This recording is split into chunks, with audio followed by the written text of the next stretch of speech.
इन सभी माननीय सदस्यों का हृदय से धन्यवाद देता हूं कि श्री राज्यपाल के इस अभिभाषण प्रस्ताव पर विधानसभा में चली इस महत्वपूर्ण चर्चा में लोगों ने रुचि से भाग लिया और सभी माननीय सदस्यों ने अपने दल की भावनाओं के अनुरूप अपने विचारों को व्यक्त करते हुए लोकतंत्र के इस मंदिर को संवाद का एक महत्वपूर्ण मंच प्रदान किया है। वास्तव में लोकतंत्र की हमारी सबसे बड़ी ताकत ये संवाद है। आपस में सहमति असहमति हम सबके बीच में हो सकती है, लेकिन संवाद का ये सिलसिला चलता रहना चाहिए, बने रहना चाहिए। और 48 माननीय सदस्यों का इसमें भागीदार बनना, बल्कि मेरी तो इच्छा थी कि और भी माननीय सदस्य इसमें भागीदार बने, क्योंकि श्री राज्यपाल का अभिभाषण विधानमंडल के लिए सरकार का एक दस्तावेज होता है, वैसे ही जैसे संसद के लिए महामहिम राष्ट्रपति का अभिभाषण होता है। शासन की उपलब्धियां और भावी योजनाएं रखी जाती हैं और एक दिशा, एक दृष्टि न केवल सरकार के लिए बल्कि प्रदेश के लिए सदन में हुई चर्चा परिचर्चा के माध्यम से प्राप्त होती है। मैं इसके लिए श्री राज्यपाल जी के प्रति हृदय से आभार व्यक्त करते हुए जिन सभी माननीय सदस्यों ने इसमें भागीदार बनकर के इस चर्चा में भाग लिया या इस चर्चा में उनकी प्रत्यक्ष या अप्रत्यक्ष रूप से उपस्थिति रही है, कुछ माननीय सदस्य वर्चुअली भी जुड़े हुए हैं, उन सभी के प्रति भी मैं हृदय से धन्यवाद देता हूं। लेकिन महोदय, जो परिपाटी अच्छी चीजों की बनती है और मैं विनम्र आग्रह करूंगा अपने विपक्ष के मित्रों को, खासतौर पर हमारे नेता प्रतिपक्ष तो काफी सहज हैं, सरल हैं, लेकिन गलत पार्टी में होने के कारण अक्सर भटक जाते हैं। अन्यथा वे व्यक्तिगत रूप से बहुत अच्छे आदमी हैं और अच्छा करने का प्रयास भी करते हैं।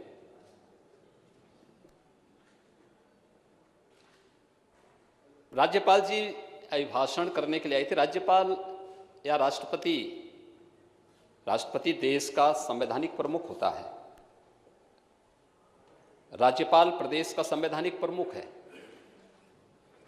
अगर अपने संवैधानिक प्रमुखों का सम्मान ये चुना गया सदन नहीं करेगा, लोकतांत्रिक प्रणाली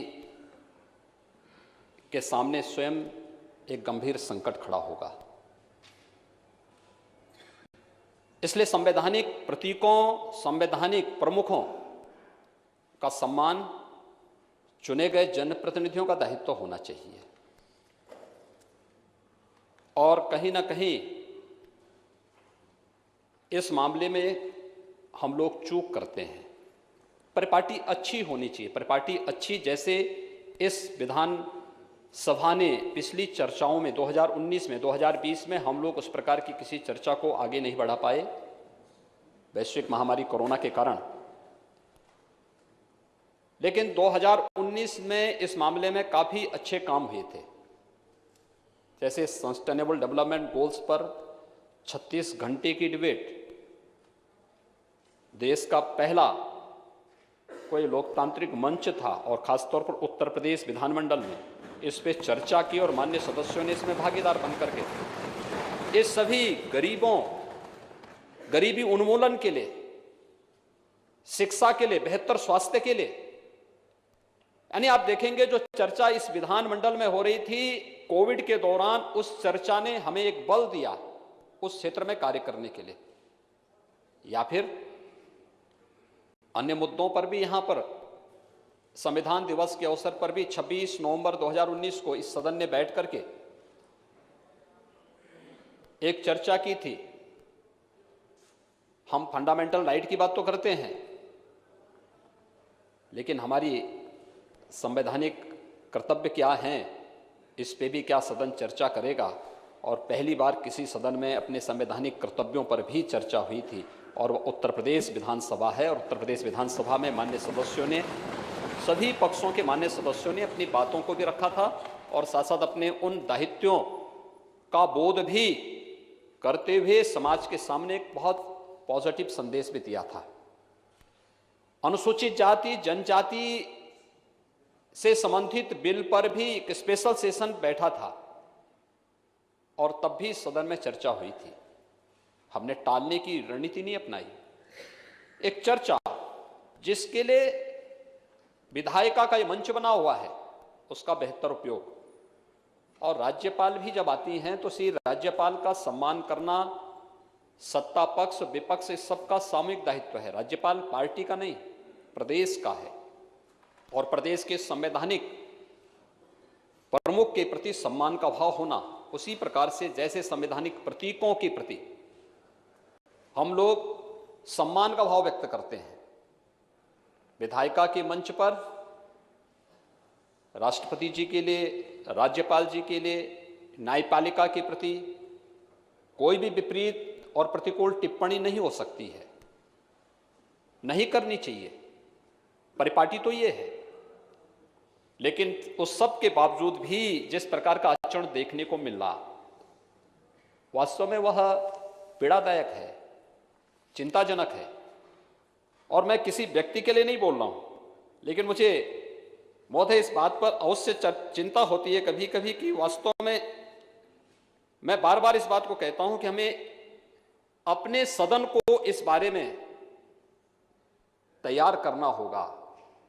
क्यों जनता के मन में एक जनप्रतिनिधि की छवि, इतनी सेवा करता है, दिन रात कार्य करता है, हर एक के सुख दुख में सहभागी बनता है, लेकिन उस सब के बावजूद जो विश्वास का प्रतीक उसे बनना चाहिए नहीं बन पाता है। कारण क्या है? क्योंकि हम लोग ही एक दूसरे को छोटा दिखाने के लिए, एक दूसरे को भ्रष्ट और बेईमान बनाने के लिए हर प्रकार की रणनीति अपनाते हैं और उस प्रकार के वक्तव्यों को देते हैं। और उसका परिणाम है कि जहां कहीं भी कोई जनप्रतिनिधि जाता है, मुझे याद है आज से लगभग 18 साल पहले की घटना है।